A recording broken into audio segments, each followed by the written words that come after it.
صدر صاحب کہہ رہے ہیں جی عمران خان اور فوج کے درمیان مسائلات میں ناکامی کی وجوہات تھیں، لیکن اس پر انہوں نے بات نہیں کی۔ تو مقصد یہ ہے کہ یہ فوج بھی پاکستان کی ہے، عمران خان بھی پاکستان کے ہیں۔ یہ فوج اور عمران خان کا جو مسائل ہے نا، یہ جو کہا جاتا ہے جی ٹکراؤ ہے، تو یہ ٹکراؤ نہیں ہے، یہ غلط بیانی کی جاتی ہے۔ عمران خان نے ہمیشہ یہ کہا ہے کہ فوج کی پاکستان کو سب سے زیادہ ضرورت ہے، میرا نمبر نہیں آتا اس میں۔ تو یہ چیزیں تو وہ آن ریکارڈ کہہ چکے ہیں۔ تو مقصد یہ ہے کہ اگر چند لوگوں سے اختلافات ہوئے ہیں، جنرل باجوہ صاحب سے یا باقی لوگوں سے، تو اس کا مطلب یہ نہیں ہوتا۔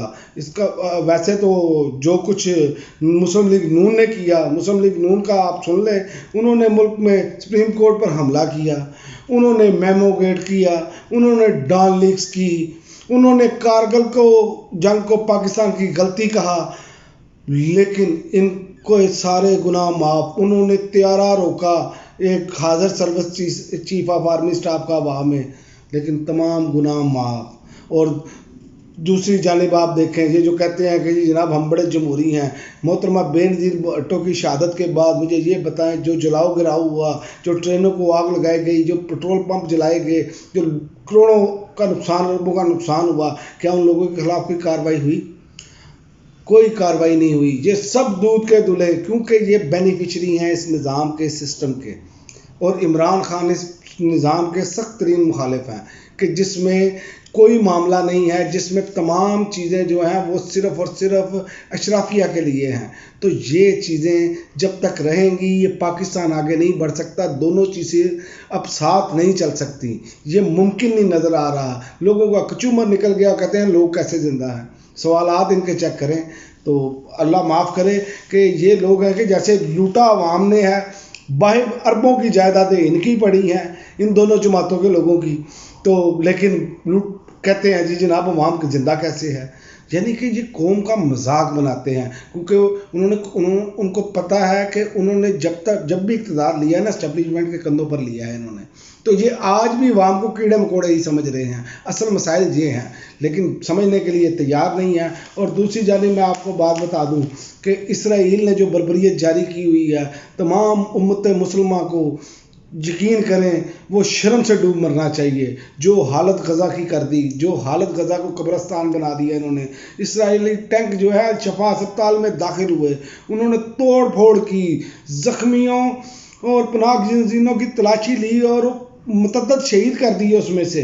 تو آپ یہاں سے اندازہ لگا لیں کہ کتنی بربریت ہے۔ اور ہم یہاں پر جناب نہ ہم نے پیٹرول بند کرنا ہے، نہ ہم نے گیس بند کرنی ہے، نہ ہم نے بائیکاٹ کرنا ہے، ہم نے صرف مذمت کرنی ہے۔ یہ حالت ہماری امت مسلمہ کی ہے، اور پوری کی پوری امت مسلمہ اس ٹائم فلسطینیوں کی مجرم ہے، یہ میں آپ کو بتا دوں، کیونکہ ہم لوگوں نے اس توانا طریقے سے آواز ہی نہیں اٹھائی۔ ہم سے زیادہ بہتر امریکہ میں آواز اٹھائی گئی، ہم سے زیادہ بہتر آواز جو ہے لندن میں اٹھائی گئی، لاکھوں لوگوں نے احتجاج کیا اس پر۔ ہم ہیں کہ ہم اس پر سوچنے کے لیے تیار نہیں ہیں۔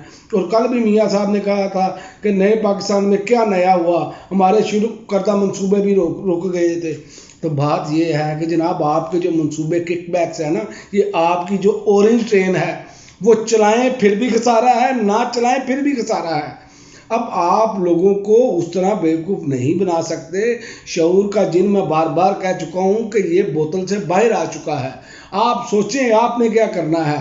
آپ نے جو بتایا، جو آپ کی آخری اچھا ہے کہ ملک کو دوبارہ اسی طریقے سے چلایا جائے، اسی طریقے سے اس ملک کے عوام کے ساتھ سلوک کیا جائے، اور اسی طریقے سے سارے معاملات چلائے جائیں، تو یہ نہیں ہو سکتا۔ اب آپ کے پاس کوئی ایسی گدڑ سنگھی نہیں ہے۔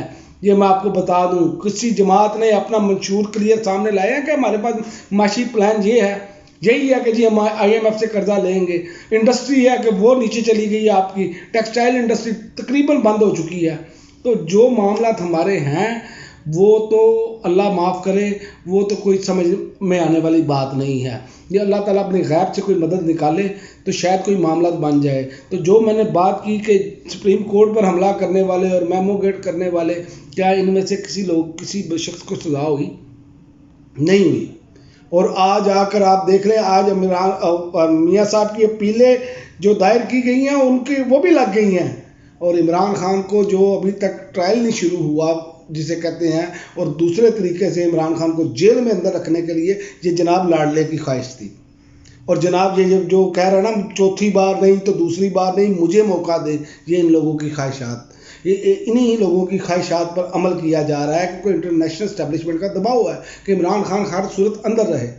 تو یہ زیادہ دیر تک نہیں چلے گا، عوام اپنے ووٹ کی طاقت سے آپ کو ناکو چنے ضرور چبوائے گی۔ اب تک کے لیے ناظرین اتنا ہی، اجازت دیجیے، اللہ حافظ۔